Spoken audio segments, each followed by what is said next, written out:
Fala galera, tudo bom com vocês? Sejam bem-vindos ao Cena Pós-Créditos, eu sou o João. Estou pensando em acabar com tudo, ou I'm Thinking of Ending Things, é um filme norte-americano que saiu agora em 2020 lá na Netflix, dirigido pelo Charlie Kaufman e estrelando a Jessie Buckley e o Jesse Plemons nos dois papéis principais. Lucy embarca numa viagem para conhecer os pais de seu namorado Jake, ao mesmo tempo que pensa em como romper seu relacionamento com o rapaz. Chegando no local, ela começa a notar comportamentos estranhos nos familiares de seu namorado.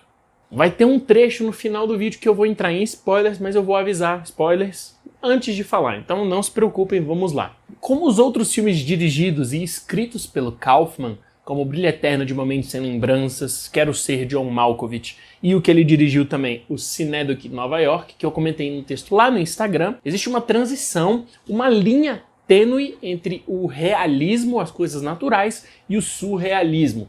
Todos os seus filmes têm um elemento mais caricato, um elemento mais fictício, mais fantasioso.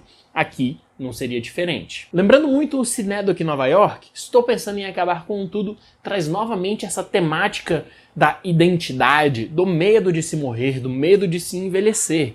Inclusive, o medo de envelhecer é explicitado verbalmente por personagens mais de uma vez ao longo do filme. Falando em envelhecer, em passagem de tempo, o filme traz distorções temporais e espaciais constantemente. Enquanto os dois personagens estão no carro indo para casa, por exemplo, nós nunca temos a noção de onde eles estão. Nós não vemos os arredores, tem uma distorção espacial completa. Nós não sabemos quanto tempo falta, nós não sabemos quanto tempo que eles estão ali.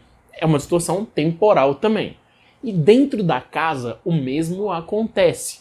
Não somente pela mudança que acontece nos personagens sem ser o Jake e a Lucy, quanto o uso da montagem com cortes bruscos, excessivos e muito rápidos, de forma a nos desorientar em relação à passagem do tempo. E a construção do cenário também faz com que nós não saibamos há quanto tempo eles estão ali. Está sempre escuro lá fora, nós não vemos o sol se pôr, nós não vemos o sol nascer, nós não sabemos quanto tempo se passa. E eu gostei muito de como Kaufman ele vai tentar entrar em gêneros distintos.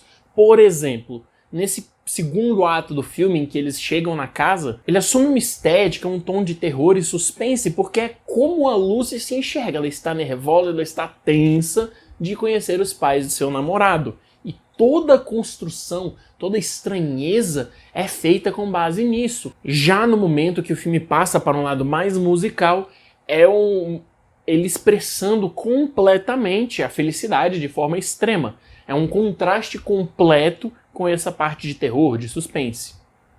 Mas enquanto interessante, especialmente essa questão do musical, eu acho que ela destoa um pouco de todo o filme. Parece que não é bem conectado, não existe uma coesão entre essas mudanças de gênero. E é aí que chega o meu grande problema com o longa. Ele não é coeso. Você tem pedaços distintos do filme que tem uma quebra muito grande entre si. Enquanto os outros filmes do diretor conseguem transitar melhor entre esse surreal e esse real de forma mais orgânica, aqui é uma mudança muito brusca que fica exagerada até demais. Parece que nós estamos vendo recortes diferentes de filmes diferentes. O filme não possui uma cola que preenche esses buracos e transforme ele em algo único, ele não tem essa unidade. Ou seja, é uma experiência maçante, não parece que nós estamos vendo o mesmo filme, ele não é coeso, e isso acaba ficando até um pouco cansativo. Uma outra coisa que eu achei meio desnecessário é como o Kaufman vai ficar forçando referências. Livro da Pauline Kael, por exemplo, diálogos extensos de mais de minutos sobre Uma Mulher Sob Influência do John Cassavetes, recriando cenas de Uma Mente Brilhante, o dirigido pelo Robert Zemeckis, não parece uma inserção natural desses elementos. Eu sinto que é o diretor tentando chamar atenção para o seu roteiro e para o seu conhecimento de cinema. Claro, tem coisas que eu gostei, como a escolha de rodar o filme numa razão de aspecto reduzida de 4:3. Essa razão de aspecto contribui para essa noção de isolamento, que é um isolamento temporal, a gente não tem essa noção. Você fechar o plano faz com que essas cenas do suspense fiquem um pouco mais claustrofóbicas. E claro, o 4:3 era um formato mais antigo, então ele remete a essa coisa de memórias, de retratos mais antigos, de você reviver momentos anteriores. Eu gostei muito também do primeiro ato, que é os dois personagens dentro do carro indo para a fazenda dos pais do Jake. Primeiro pela relação da câmera com isso, porque ela começa dentro do carro e ela sai, de forma que você fica até meio confuso, porque ela nunca mostra o exterior do veículo, ela mostra o interior do veículo mesmo quando ela tá fora. Ela cria essa barreira entre o relacionamento dos personagens do espectador com o vidro, com a neve toda. Eu achei isso bem interessante. E aí, agora, já que eu falei dos personagens, do relacionamento deles, spoilers, tá bom? Se você não viu o filme, aqui eu vou falar um pouco sobre a minha interpretação do filme. Primeiro que é uma interpretação, então não é uma verdade absoluta, não é final explicado, enfim.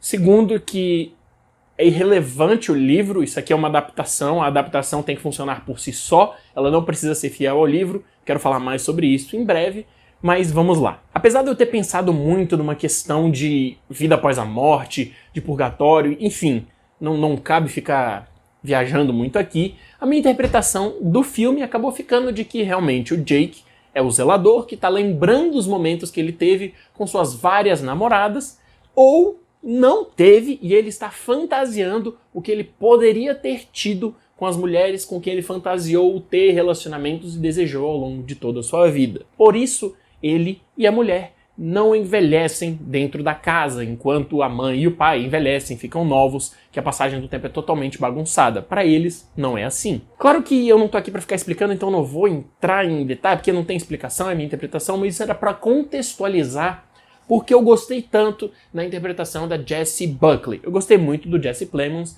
mas a interpretação dela é fantástica, porque ela é uma amálgama, ela é um conjunto de pequenos pedaços de várias mulheres distintas, com passados diferentes, com histórias de como elas conheceram o Jake distintas, com sensos de humor, com gostos diferentes, com trejeitos diferentes, e ela precisa transitar entre isso, de um corte para o outro, e às vezes no mesmo plano, sem que exista um corte.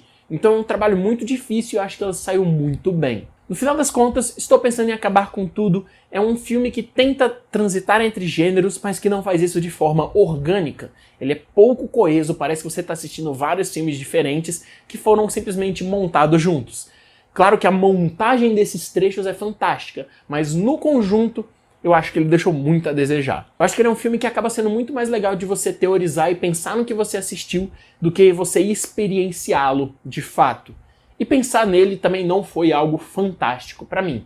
Foi legal. Então esse foi o meu comentário sobre Estou Pensando em Acabar com Tudo. Você viu os outros filmes do diretor? Você não conhecia? Ficou curioso? Gostou do filme? Não gostou? Concorda comigo? Discorda de mim? Então se você é novo por aqui e você quer mais conteúdo sobre cinema com críticas, vídeo ensaios, recomendações, se inscreva aqui no canal e segue a gente nas nossas redes sociais. Tem o link na descrição.